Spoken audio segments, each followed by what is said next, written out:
Hello everybody and welcome back to my channel. Before I get started, if you love all things spooky, go ahead and subscribe to my channel. I try and put out a Wicked Wednesday video for you guys every Wednesday for Wicked Wednesday. It is my favorite day of the week. It is something that I absolutely love. I'm so into this stuff and I love talking to you guys about it. And today is so exciting because today is my first ever recommended monster.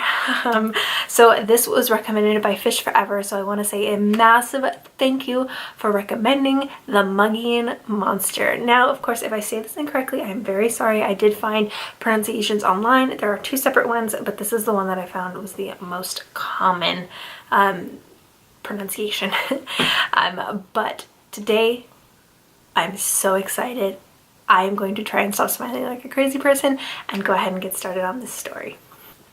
So, variations of Bigfoot are probably one of the most common cryptids of North America. So today we are entering into the beautiful state of Arizona and taking a look at the Mogollon monster. Now, if you don't know a lot about Arizona, you might think desolate deserts as far as the eye can see, but that is 100% not the case.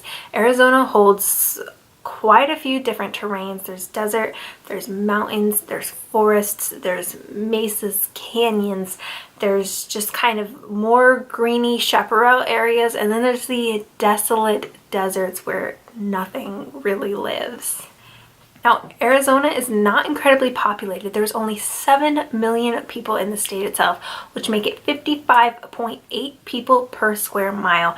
Now, for some of you, that might sound like a lot, but it is absolutely not.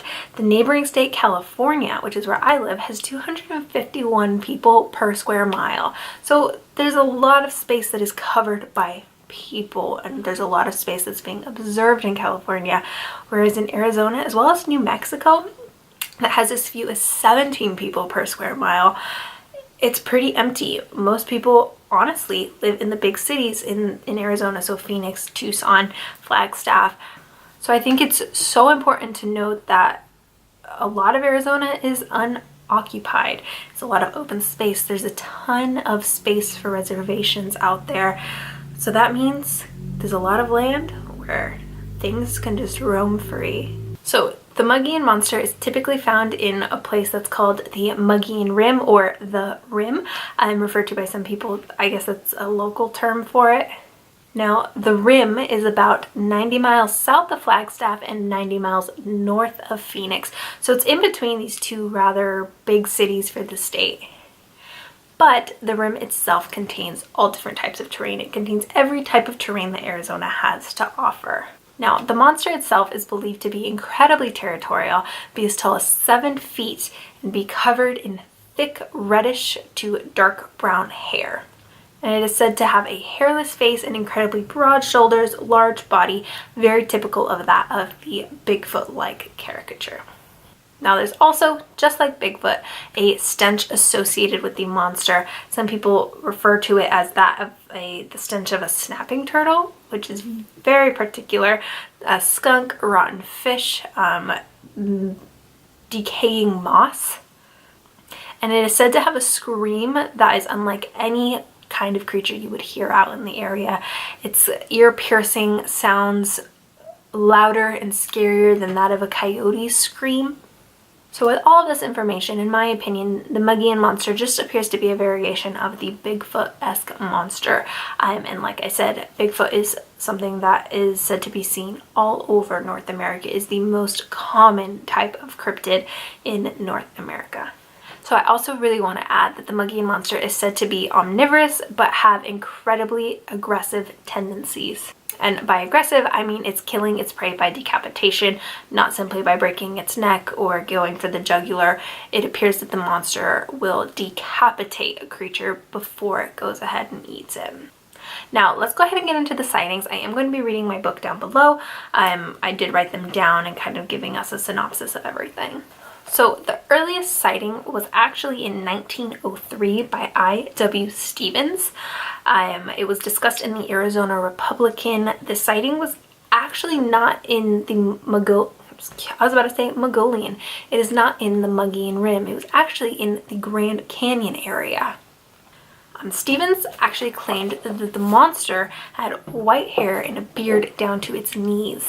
Now he goes on to state as the monster was drinking the blood of 2 cougars that it had killed, and once the monster had discovered that Stevens was there in its territory, the monster chased Stevens out with a club, like a caveman club, and Stevens fled, and nothing happened of Stevens. He just reported it to the Republican. Now I do have opinions on this sighting, so if you are interested in those, I try and keep those more towards the end, so stick around.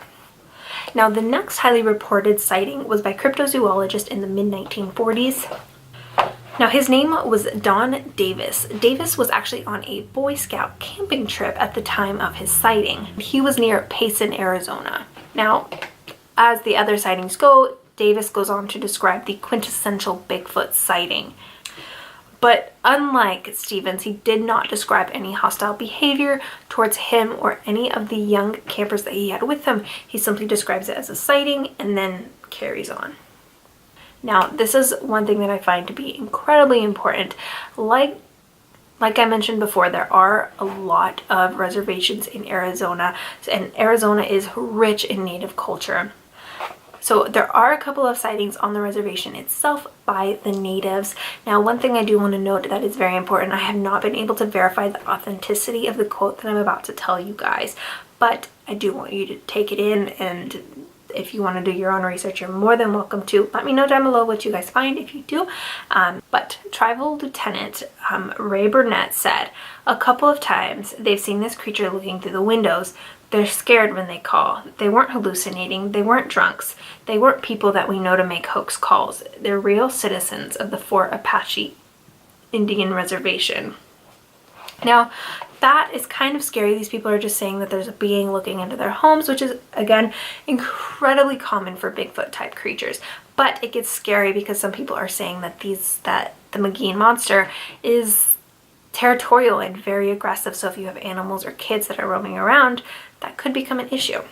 Now, from what I found, there are 4 tales from the reservation of what the monster could potentially be. So I am again going to read this from my notebook because they are very specific. Now, number 1, it says it's a prehistoric tribe exiled their chief. Angry, he prayed to his spirits to transform him into the hirsute boogeyman in order to scare his rebellious tribe. He still lives today defending his territory. And then number 2. A rival stole the chief's wife, so to get his revenge, the chief had the medicine man turn the thief into a terrible creature. And then number 3, some natives attacked a pioneer who managed to escape into the woods, where he went insane and was cursed by the spirits, thus turning into the Mogollon monster.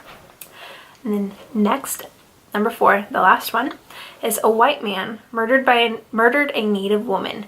He was punished by being hung from a tree by his hands, stretched to a height of 8 feet, skinned alive, and then left for dead.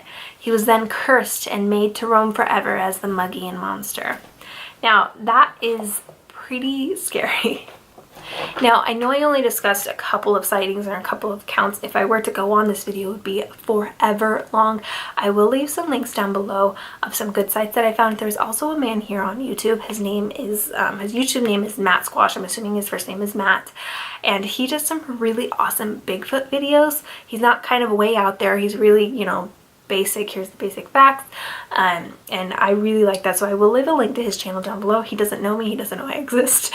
But if you are interested in Bigfoot, go ahead and check out his channel. He's kind of like led me down this big rabbit hole of Bigfoot. Now, this is kind of where I get to my opinions. I'm just kind of closing everything up for you.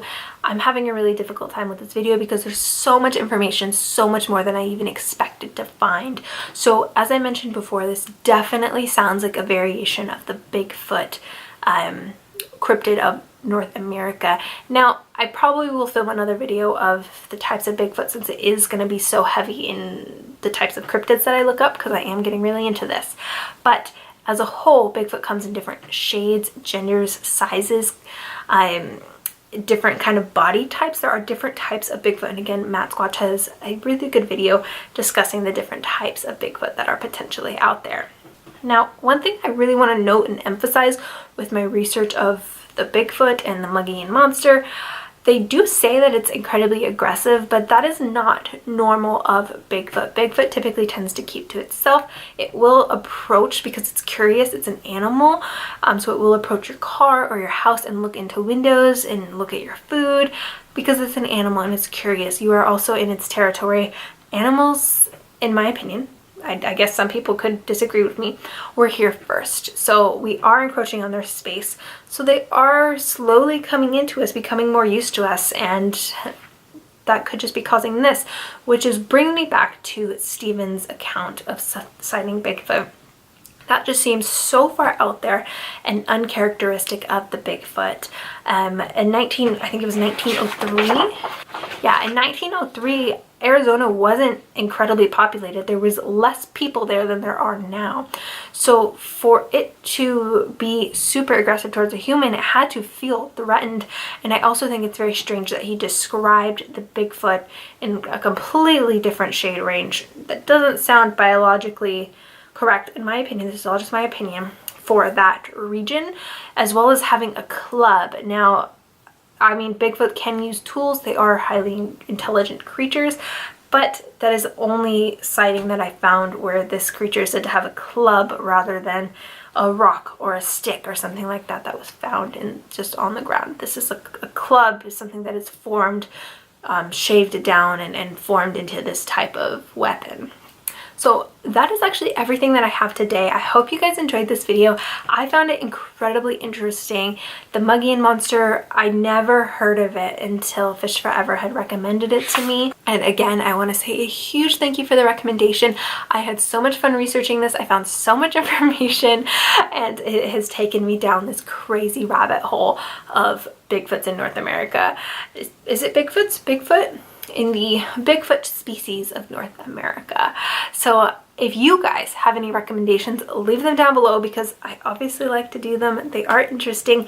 If it's another variation of Bigfoot, that's completely fine. I'll probably do a couple videos in between just to space it on out. But if it's something completely different, I'm 100% down for that as well. It doesn't even have to be in North America. It can be in South America, it can be in Russia, it can be in Britain, it can be in Africa, wherever you want. If you have something you want me to look up, go ahead and do so. But yeah, so that is everything. I look forward to your guys' comments down below. Check out my links down below as well, like I said, and I hope you guys have a fantastic day. Stay safe, stay safe, and stay spooky. Bye.